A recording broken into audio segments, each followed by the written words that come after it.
for you, what is awakening or enlightenment? You know, what is that? I like to kind of say it's a two-pronged process. And I say it like as if I've said that before, and I never have actually. But it's good. How I do see it, because there's the absolute and that which plays in it. So to put that in practical ways, there's the space that we exist in right now, and then there's the humanity that we are being played out in each moment as we are. So a lot of people go for enlightenment, and that would be becoming aware of the absolute as infinity, that it's not about us, you know, humans, that that's a kind of a small part of what the universe is, whereas most people are primarily thinking, you know, we're it, just what shows up here as a human being. So the two-pronged approach, I can't believe it. Sorry, just new way of putting it, but is both to embrace ourselves as a human being in all the ways that we show up, whether it's, you know, the quirks of our personality, the story that comes with us, our ancestry, whatever it is that comes to be expressed in the moment that we are in, and to relax open to that and get to know ourselves as we are, who we are, with all the quirks and bits, and see that you'll actually fall in love with that. And then, well, at least I'm encouraging that. Yes. A lot of people have some resistance to themselves, therefore resistance to each other. So that resistance to ourselves creates an appearance and a felt sense of separation. And so that's the separation of the absolute. So both in inviting contact and awareness, the realization of infinity at play, or consciousness at play as it all is, which would be the awakened state, realize the stateless state of being. But it can be both invited in the longing that often appears in people to find this bigger aspect of what's really going on here. And then, but there's also in embracing ourselves just as the child, you know, whatever it is that comes up within us that seems at first like a problem.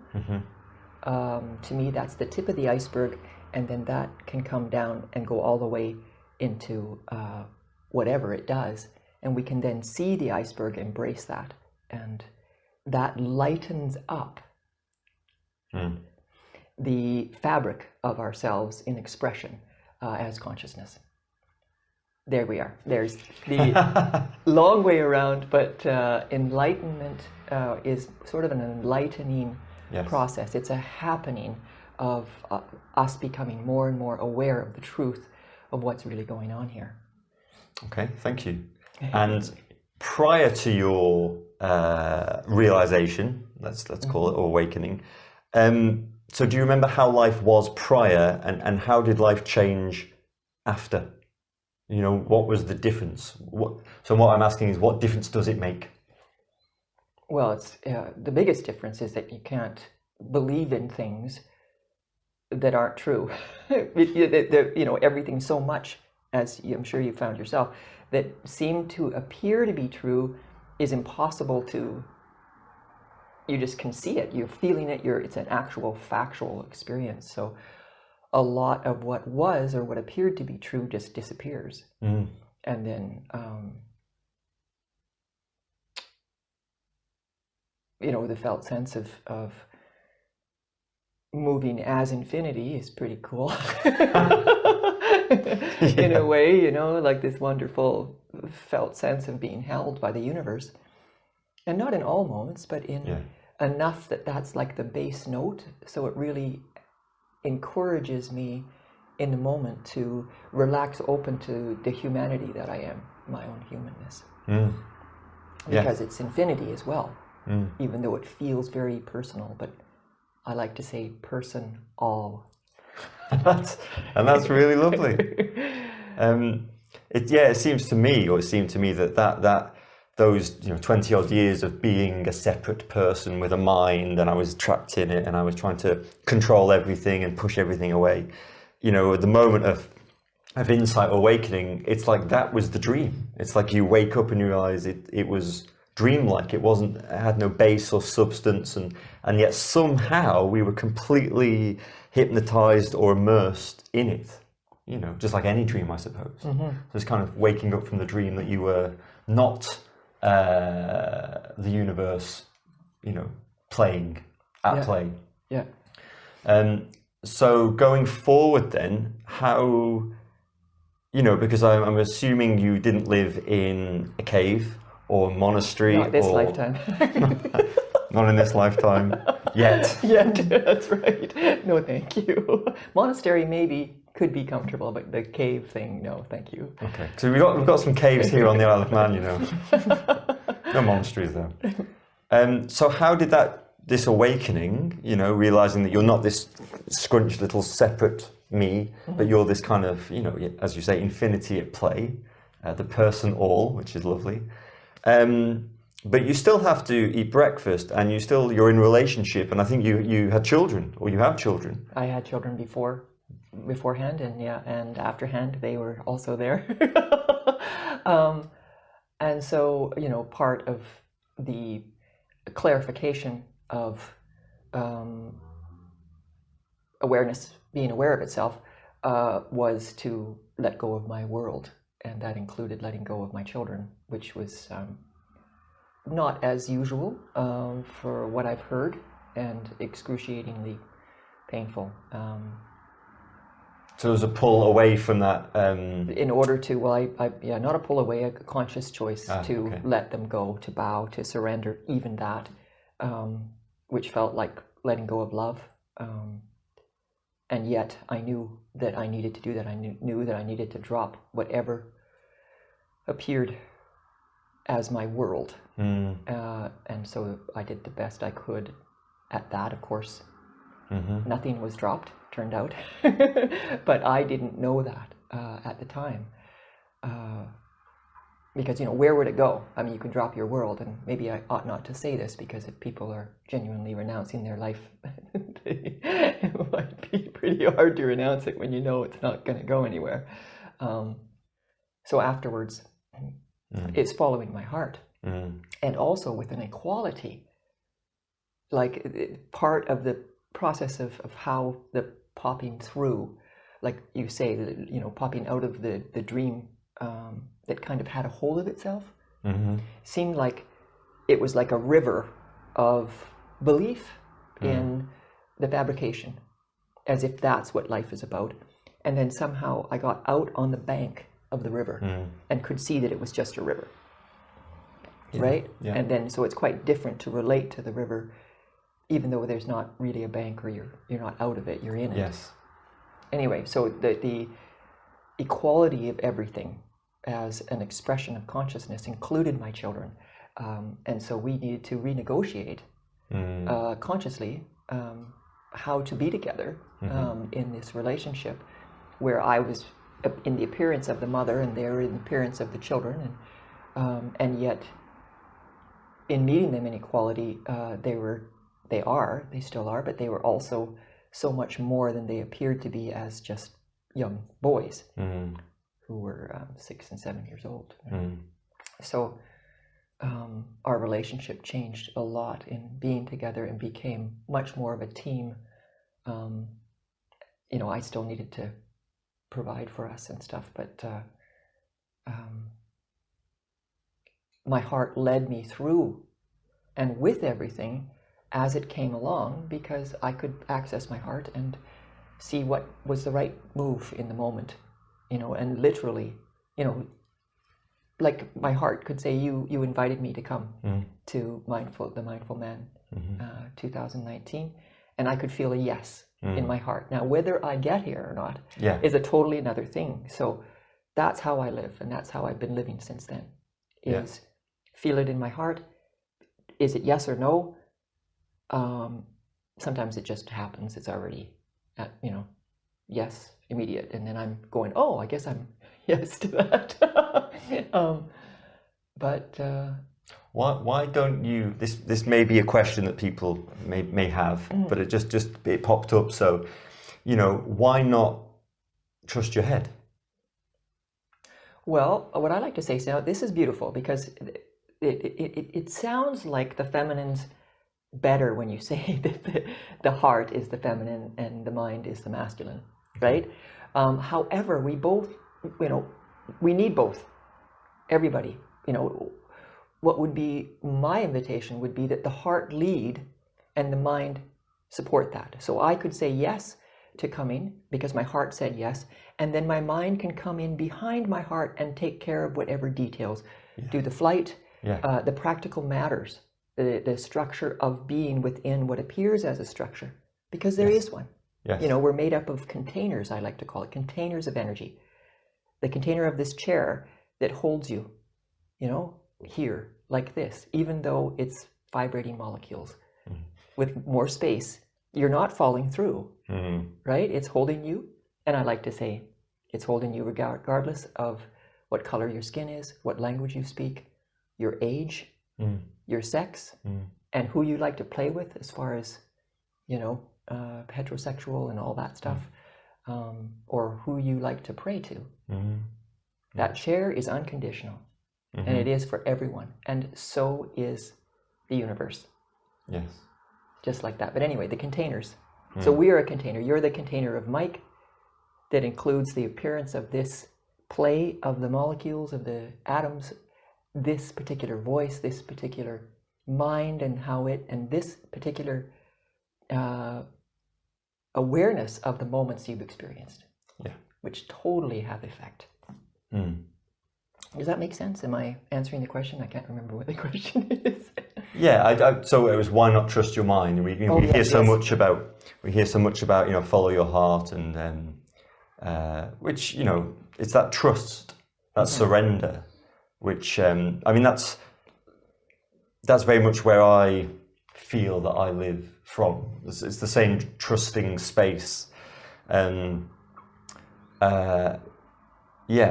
than just living in the head, which is kind of cut off. It's kind of isolated from what's happening. It lives in memory. It's not direct. It can be, right? It can be, because once, as as we can tell, obviously your heart says yes to creation of the Mindful Man Festival, right? And yet, obviously, then your mind came in and took care of all the details that were necessary. Yes. And I like that you're asking this, because so many people think, live from the heart, and that sounds mushy, and what about, how do you get food on the table? But living from your heart totally includes like that. You took care of all the different details as they came. Whoa. And that, your mind is pretty cool, because I'm impressed. Wow. Well, the mind is cool. there were so many years that I was at war with the mind, or the mind was at war with me, or it felt like that. And it feels now like it's this beautiful creative process. Whether or not I engage with some of the thoughts or not is different, but just the mind flow is just this amazing. Who can do that? No one does that. It's just this whoa. But what I wanted to kind of bring that back to was, how can you, so you followed your heart, as it were, to lead you away temporarily from your family situation, to follow your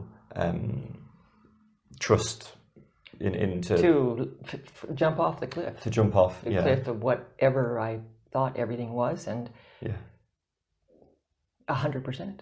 And but still, I arranged that they were going to be taken care of and everything. Yeah. So, it wasn't like I wasn't responsible, but I certainly triggered a lot of energy alive in family members and everything else, and anybody that knew about it. Either they were, wow, I want to do that. I feel so full. I feel there's something that's so amazing about this, because they could feel something in them that would respond to it. Or they'd be like, no, you can't do this. You cannot leave your children. That's not right. That's not okay. And really heartfully begging me not to do it.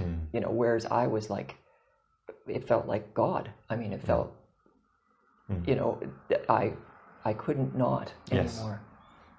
But you did at some point. Yeah. There was Sorry, did I lose the question here? Well, no, but this is your journey, you know, and you came back in. So maybe we've just spoken a bit about this, but how does someone who lives from the heart, fully immersed in what is, suddenly, and I ask this because I'm in that place now, you know, return to two young children, you know, how does it work? Aren't you supposed to be in a monastery, you know, meditating? Right. You're making sandwiches and you're getting the kids off to school or whatever's happening. How does it? How does it happen? You know, it really touches my heart because it's, you know, it's once for me it's seen as love, right? All of this play, because I've been given the gift of experiencing the void, where everything stops and there's no heart, there's nothing matters, but nothing matters in a annihilation. It's very dark and it's not pleasant. There's the nothing matters that's very joyful, but being brought into an experience of the 0 point creates an awareness of the felt sense of that compared to anything that happens out of that. The next moment arrives and whatever it is, that hearing is happening, that you can see and respond to thoughts or visual information happening, everything is just a blessing. It's like a total, and it cannot be seen as otherwise. So in returning and ending up being a single mother, and handling two young, you know, the life for the three of us in North Vancouver, and not pushing love around. Seeing where there was a temptation from old ways of being where I would trespass against myself for them. But I'm part of consciousness too. So very, very tricky in the moment, in a sense. The flow would go to, oh, I have to do this, and total over and over again trespassing against myself for what I thought I was supposed to be doing. And then, but I couldn't, because I could feel the trespass. And so then taking a lot more time to stop and feel into, okay, what now? And it's hard. It was really hard because I had to say to my kids, that's not going to happen. It's not right for me, without sometimes knowing why. And then often afterwards, something would happen where they were going to go, or something would happen where we are that would make utter sense why love would say, no, don't do that, or don't sign them up for whatever. So you were living from the heart within that situation and trusting that that your heart knew best for, you know, settling down into that, and then taking a deep breath, but using the mind. See the mind coming after. It's not a division. It's just the heart that says, no, not that. Or I could say that there's not space for me to move into that. Otherwise, they'd feel like a push or of some sort of, it's not right. You just feel it. Is this, just to unpack that, you know, the trespass, the phrase you used, to trespass against yourself, just kind of unpack that a little bit. Is that kind of what you mean? You feel the resistance there, or there's some kind of inner resistance to something? Well, and not to act upon it, or not to... Right. A lot of parents feel that they have to do this and they have to do that. As soon as there's a have to, that's the push. That's pushing love around. That's a trespass. And then many people will say, what do you mean? You have to do this and you have to do that. Well, that can happen, but just not with the push, if it's meant to happen.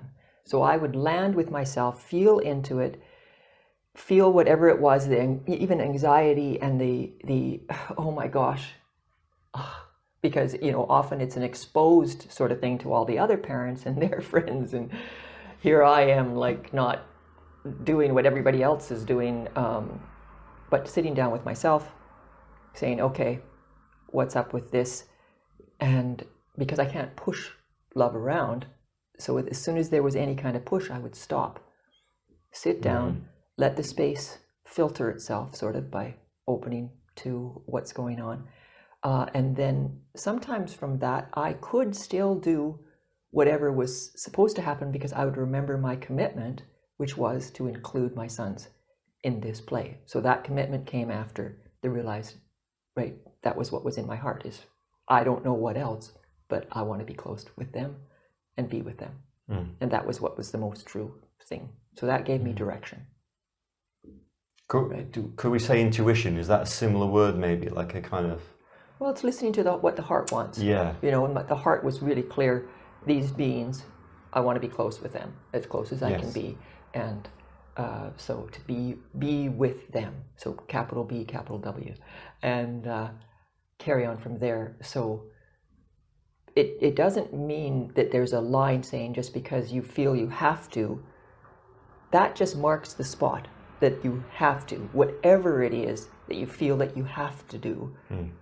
Sit down and feel that push, and it might be that it just disappears, or it shows you something that happened in your own childhood, and then you can feel compassion for yourself, or compassion for my children maybe, or I don't know, you know, there was so many instances, and it takes a bit more time. I call it space, but in the way of the mind, getting kids to school on time.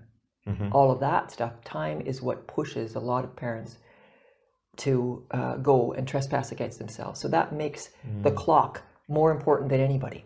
Yes. And my heart just said, no. I like that image of the clock becomes more important than your own heart, which is our whole culture, I think. But it's quite unconscious. Yeah. People are just functioning with the clock as their ruler. And it's not that the clock isn't to be like, you know, it's not like the couch potato, doing nothing, there's no person here, right? That's not what that's not the humanness being included. It's like my coming here this morning to find my way, you know, without really, you know, the buses or whatever, and not wanting to,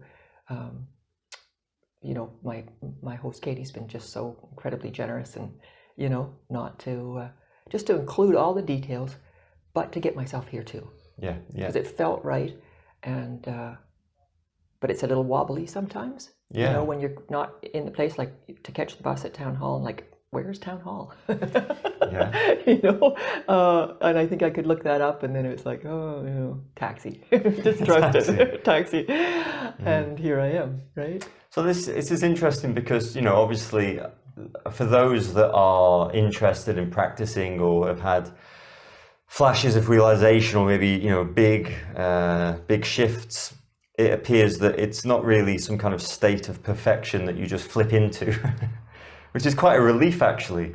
But we like this myth. Well, but the thing is, it's also true, because the perfection is with all the, you know, it's like, there's no way. I went through menopause.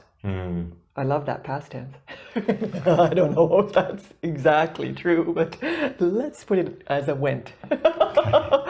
And you know, whatever is going on, I'm not going to lose my childhood.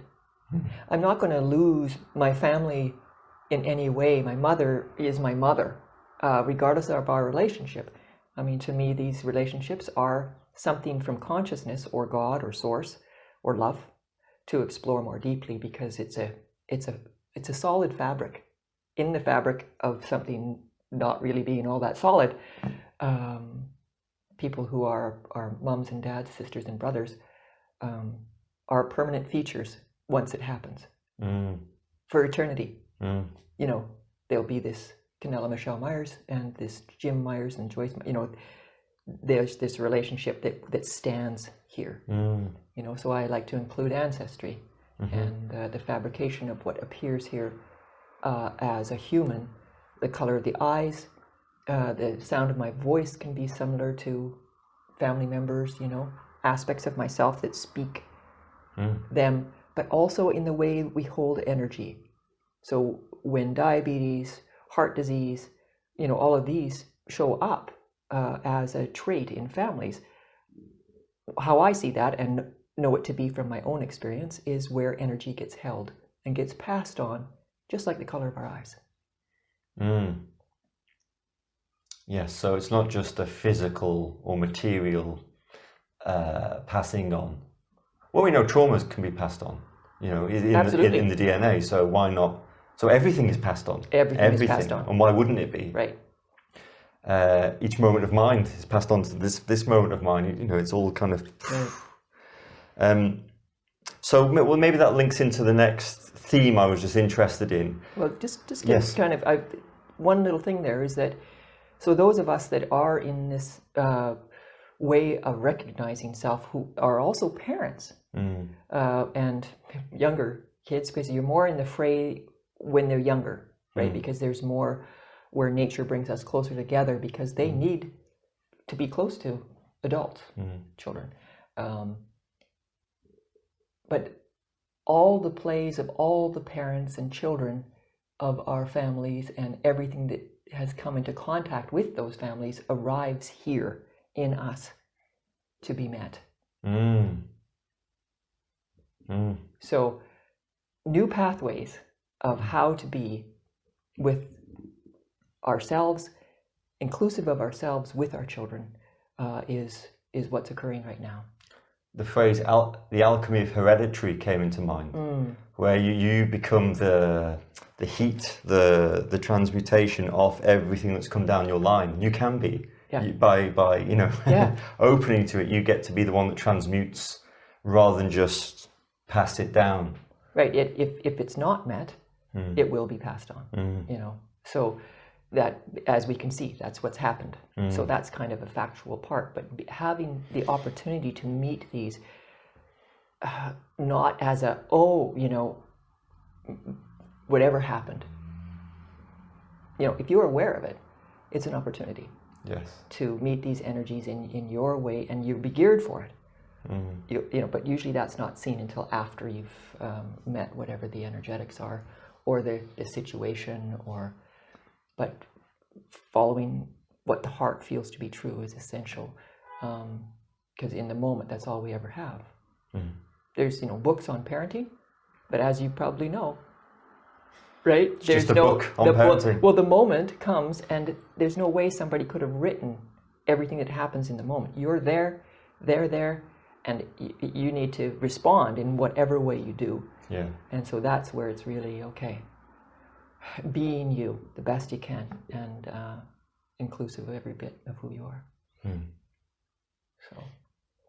So the next question then, or next theme, would be, again, it kind of links into that. You know, you this time you were the only female teacher or presenter. Next year we'll have more. So we'll do a Mindful Woman Festival.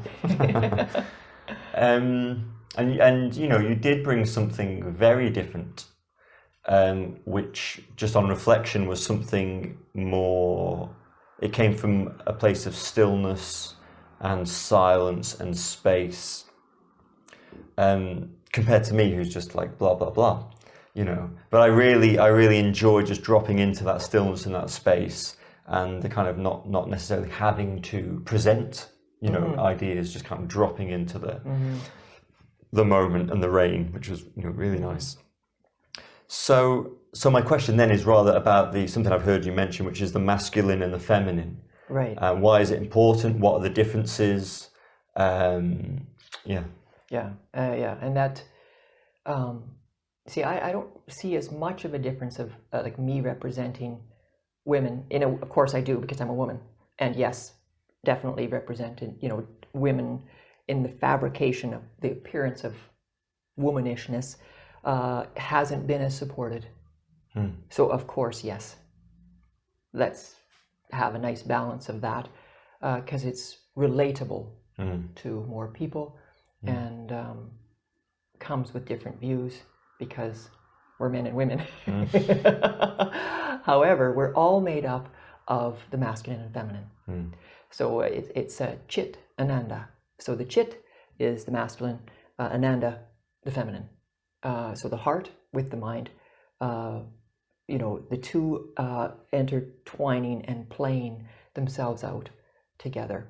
So the stillness is what, you know, I'm here on the Isle of Man. So the pagan view is more and I'm not really positive this is the actual view, but somehow I've linked it to that. The feminine's the absolute, the reception of what is, and the masculine is that which plays in it. So this fabric, the sound, all of this, like the car going by, to me is this play of the masculinity of ourselves, regardless of whether that's male or female. And then the absolute is the stillness, that all of it rises out of and returns to over and over and over again. And it seems that way because of reception, because the feminine aspect of ourselves is receiving what is, and the masculine is what takes action within it. So in an energetic viewpoint, which mine is, that's why that makes sense. So I see it as a moving energetic, each of us. I see and feel that before I recognize whether there's a man or a woman there. It doesn't have any attributes except for energy moving. Okay. And then, wonderfully, everything appears, and the game's going on, and then all the other information also gets included of what's happening in the moment, and the aspects of ourselves, and the nuance of the conglomeration of existence in the moment. Okay. And do you think is part of our practice or the kind of ongoing explorational work to kind of integrate that more, balance it more, or to recognize maybe if we're over in one extreme than the other?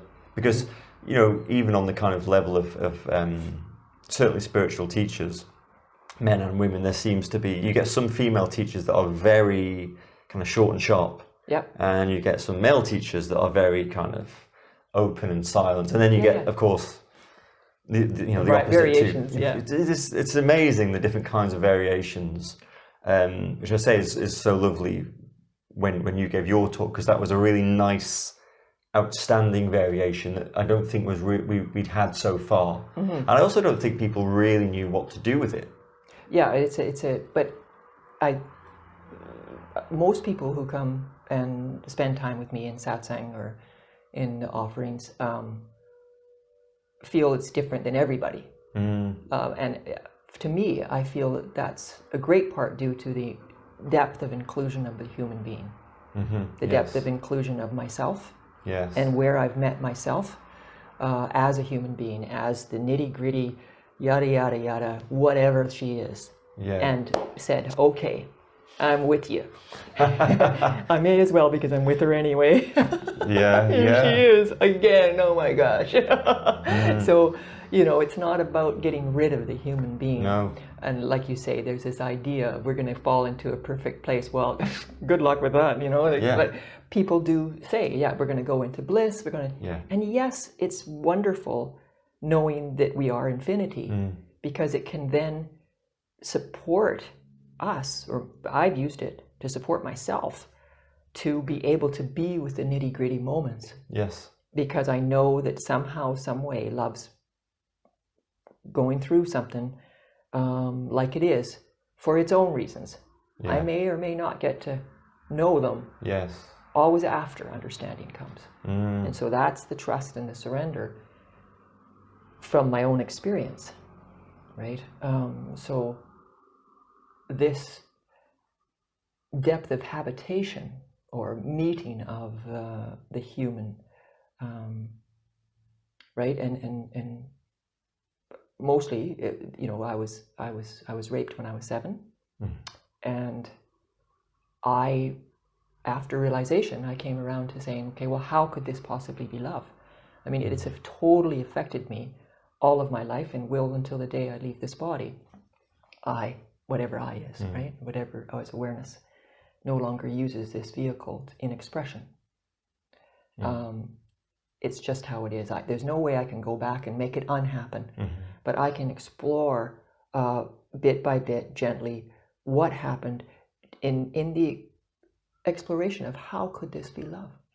And I can say it's love because I can support people who've had things like this happen and know that they can be with the energy or trauma or whatever it is because I've done it. And if I'm just a regular human, I'm just a regular aspect of humanity who was given this opportunity to find out how is that love, and really find it.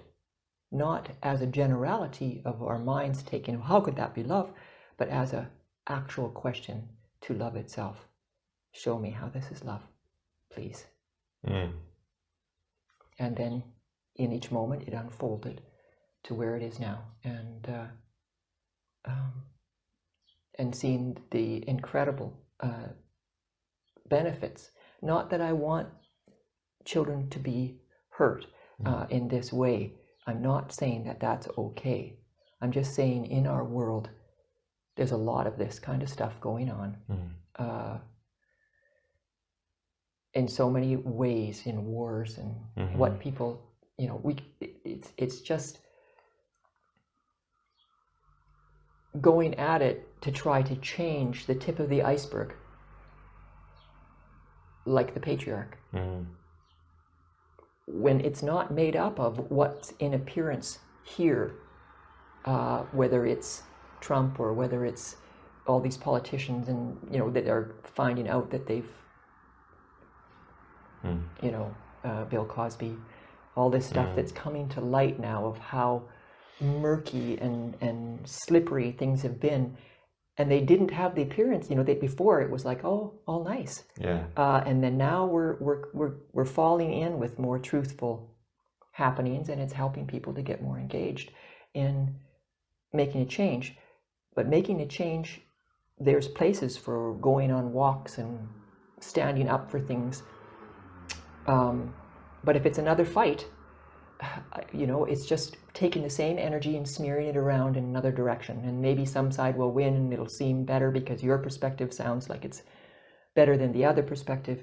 And I say, guess what? There's a perspective and there's a perspective. And guess, here we are, right? The left and the right, the masculine and the feminine. Let it come in, feel the disturbance, whatever it is. Let it come to rest in its own way, and then take action. Meet the energetics. So that's using the mind, masculine, logic. Here are the details. This is what's really happening. And then letting them come in, the reception of the being, including yourself.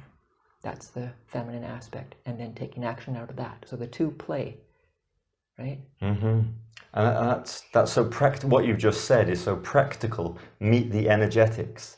We're a culture that when we're not in our bodies, we live from the neck up. We're not in here. And just as you were saying, tell me about your, the traumatic experience and how it's actually enabled you to be, someone who can work with and help other people because you've done it yourself. Just the phrase that popped into my head, I'm not sure where this is in the Bible. I'm hoping it's somewhere, but it's or maybe one school of Christianity that the first thing Jesus did when he ascended to heaven was go down into hell and rescue the sinners. It's the first thing he did was go down into hell, which is often felt. Yes. This is hell. Right. The trauma is the hell. Well, in a way, that's so perfect. That's exactly falling in with the victim, and it's quite strong, releases the perpetrator. Yeah. There is no perpetrator, when I recognize the love. I mean, it's not to say that didn't happen. No. This person from that incident has left his body, so in other words, he's dead. But which caused quite a reaction and response in my system. Just that, which I wouldn't even have known, had he not died, was quite different. I mean, all of it, we don't know how it affects, right?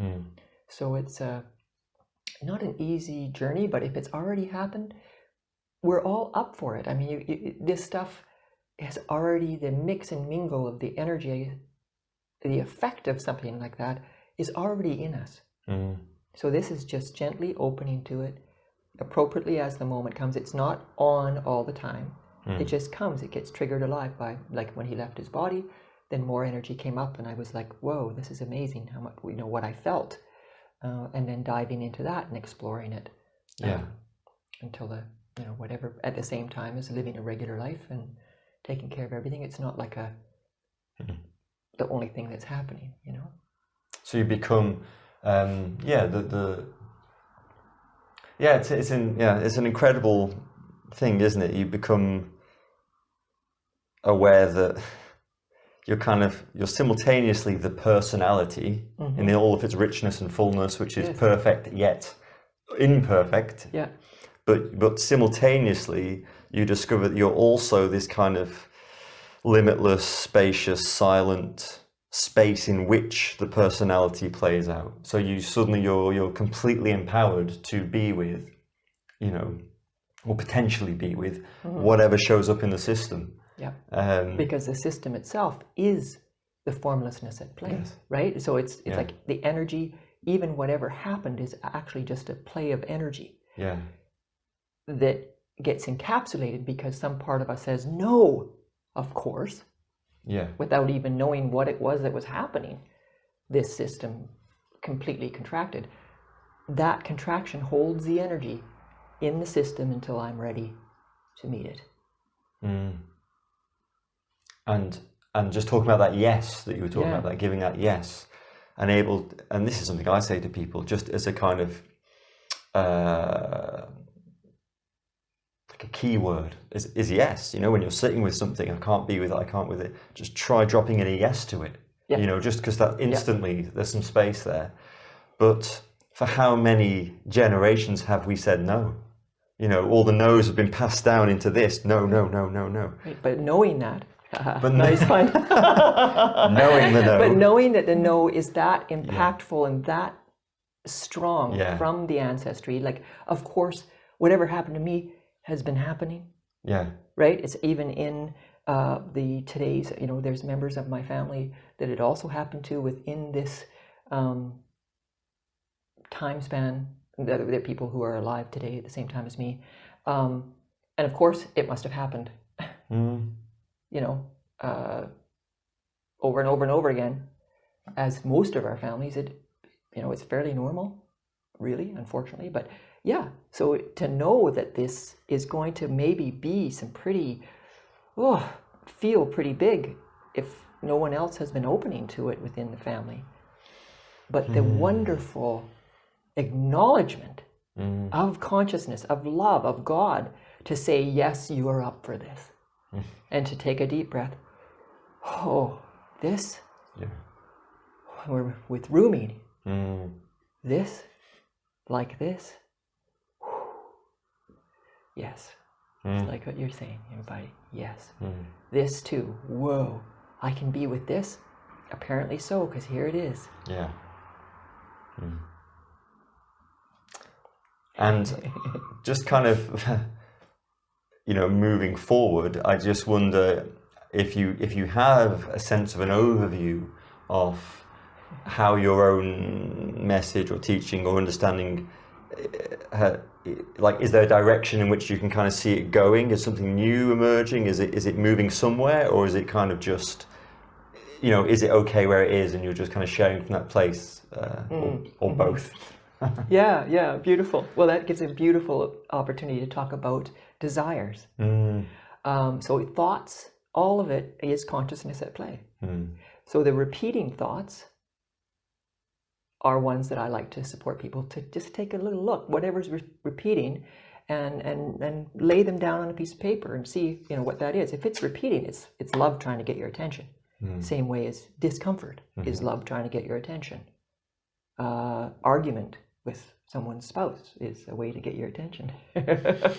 Basically, you're uncomfortable, right? It's like, something's going on.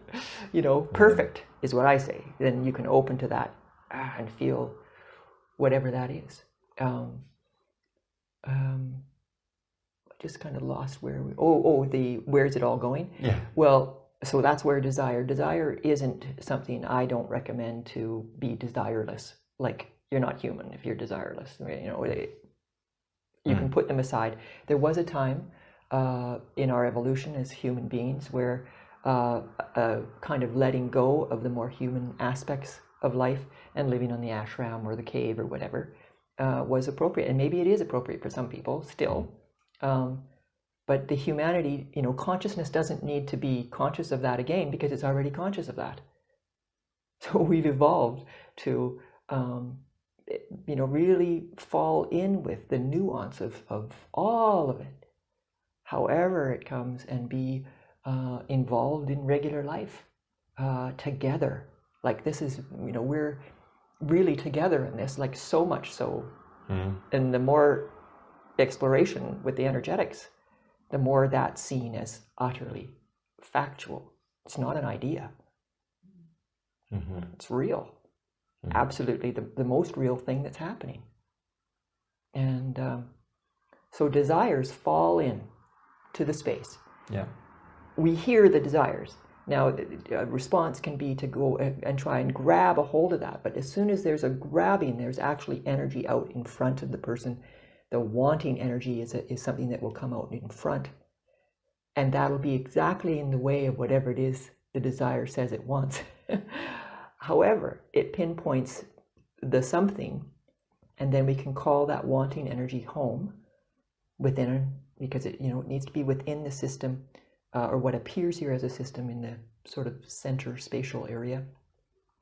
And then that leaves a vacuum in front of the person, and whatever is desired can come in. So then we're, talking about abundance. We're talking about inheriting, right? The kingdom. This is what Jesus talked about in that, right? The meek shall inherit the earth. So meekness means letting it in, surrendering. Vulnerability. It looks meek. Yes. Right? It's not going out there and making things, and taking things and having a big fight out there, and or the choices, like where logic. Because then you think you have to do it. You as the separate person. Who else is going to do this? I've got to do this. Right, out I go. Yeah. Rather than, hang on, this is doing this. I can allow this to do this. Yes. I don't need to. Right. But I am being honored to handle something as big as this. Yeah. Okay. And really saying yes to yourself and your abilities in a way of trust. And then the more a person trusts that, the more trust grows, and the more able and empowered each person becomes, and we become that together. And letting the heart lead, you can see that, where it can go with all of us meeting what has been that wasn't in harmony. And our desires are part of that. So the forward motion of existence as itself gets led by what falls in as desires, and they're almost always to do with happiness. People have desires of wanting a lot of money so they can share their heart in some more easeful way. They may not know that fully, but usually the root of people wanting more money is to provide for their family, or loving things. Yes. Yeah. And the response that you get more and more, do you find that, are more people, are we kind of getting better at, allowing ourselves to settle into what's here? Is there a shift? Is there a change? Is it, you hear that a lot. You also hear that nothing's happening, and because nothing's happening. But you do hear that, people are, shifts are happening. And I wonder, just through your own experience of working with people and sitting with people, are you aware of people who are waking up? Yes. Yeah. Yes, absolutely. When I first started offering, because I've always offered space in the energetics, because that's how I see things. That's how I've seen everything, and it was much more of a marked difference. Even 7 years. So this has been happening since 1999 that I've been offering support. And often people run away because they don't want to be that responsible. So you could describe it as a responsibility. Right. Yeah. And I mean able to respond. Yes. Responsibility. So what I was offering wasn't exactly tasty compared to come into bliss, be in, let the whole world go, let your story go, and just be in a blissful state. But, that is wonderful for a while, and then it comes to neutrality. Likely, maybe some people it doesn't. I'm not them. I can't be them. All I've been able to do is keep being me. Because she's being done in the way she is, right? Like this. But I've noticed that this is becoming much more the message of many more people to embrace and embody the humanness, and that we're in this together, that it's not about becoming the guru of, like Osho or, Papaji, Ramana, all that. They're still with us. There's people who are still, you can be with Ramana, right? And as we are too. It's an ongoing effect once you've been participatory, whether it's someone's cousin. I mean, they still were given that aspect of space that's connected to all that is. So it's just, are we going to, take that pill and much more people, the pill of reality, like in the Matrix, I mean. Yes. And so we're getting to be more of a tribe of singular aspects of consciousness, because we are alone, each with what we've been given, but together and falling in with that crazy, insane imperfect perfection. I definitely feel there's getting to be more and more space for reality to be known. That's how I would call it. Not just the space, but that which plays in it. And to really, let the vastness be at home within the play of ourselves, including our crazy personalities. And so I definitely feel and see and feel. Truth is, I may as well, because it's all happening anyway. And diving in with how wrong things are and how unharmonic things can be, and choices that people make. It's not to deny that. I'm aware of it, and and then I use that to further encourage myself to be available in more ways, as much as I can support people. That's what love says for me. And I've committed myself 100% to that. But does that mean that I'll, disrespect her and have people come who aren't actually committed to themselves and want stuff for free? Yes, there's stuff for free. I mean, this here podcast, right? It's going to be available in all my videos. There's tons of stuff that's free. And if people are committed, they're going to put that down for themselves, right? So for satsang, I say, yes, we use money to create value. Here's the spot for you to commit to yourself. So then I know when they come, they're ready for themselves. They've already committed to it. I'm just there to support them in that. They've taken the pill. You're exactly. So if people find value in exploring themselves in this way, or they find value in just getting to know themselves and enlightenment, because that's the side effect. Both directions. Yes. Clarification of what appears as this self leads to the same place, where if the fabric becomes so much more light and light and light that it suddenly it's seen. It cannot hold the fantasy any longer, because it's too light, it's too spacious. And the person just pops. Yes. And what I always find interesting is that may sound like a huge commitment, and in a way, yes, it is, but it doesn't take much time at all, even often instantaneously, for either for something to be pointed out or just to recognize oneself. Hang on, that's not me. That's not true. That's not. It doesn't. It's this weird thing that it's the most difficult thing to see, and yet simultaneously always obviously As soon as it's seen. As soon as it's seen, it's like, exactly. Like, wow, Yeah. right? I mean, talk about in your face. Right? Well, that doesn't get Not only more. in your face, but in your whatever your is. Whatever your face is appearing to. Yeah. Yeah. Well, I've really enjoyed talking to you, and you're obviously a remarkable woman, you know, and teacher, and I love that just you know, just chatting and hearing, listening to you talk,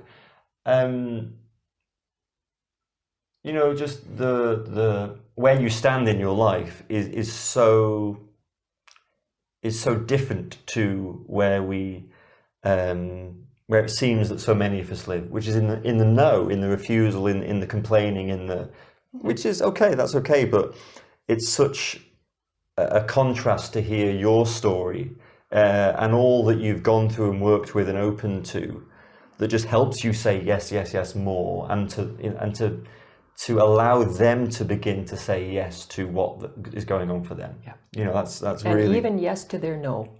Even, right? Yeah, you can't leave their no out. And that's where the inclusion of themselves as a person and being loving to themselves. And that's a direction not very many people are actually including, and that they also get to be loved in each moment and be held by love. And so instead of, you know, this whole selfless thing about, oh, for everybody else and for everybody else, well, you know, then cancer comes, you know, it has to include ourselves, and that might be selfish in a way, but this is the type of selfliness that is vital. Vital now, because if you know, we're not feeling self-compassion for whatever it is we've experienced, we cannot, the compassion we feel for others is not at depth. It's just a mind thing. I should be kind. And so there's a functioning of kindness, of what it's supposed to look like, compared to kindness that in a moment where the door is open for someone and you meet and greet someone, and it's very simple, doesn't have a something happening, and is effortless and is a win-win in the moment. Real. It's real. It's real. What a word to end on. It's real. So thank you. I hope that was enjoyable, and you know, hopefully we'll you know, definitely invite you back next year. Yes. And hopefully you say a big yes to that. I again. have a big yes for that already. So we'll see if it comes through. Yeah. You know, in all the other details that bring me from Canada or Mexico. You know, probably won't be in Mexico in the middle of summer, but. Okay. It's been so enjoyable to be here. It's been wonderful, this talk and all the contact we've had from, is your podcast still called Being Ordinary? Yeah, it's kind of in the background for a little bit, but okay. yeah, it's still there. It's still there. Because I mean, I think that was our initial contact, wasn't it? Yeah, but it's also who we are. Yeah. Being ordinary, yourself as a father, and right in the existence like this, and so it's embracing the ordinary. Letting it embrace us. Yes. Falling in with the embrace. Yeah. Wonderful. Yeah, and sorry, yeah. Thank you for this interview and all. That was a pleasure. Thank you very much.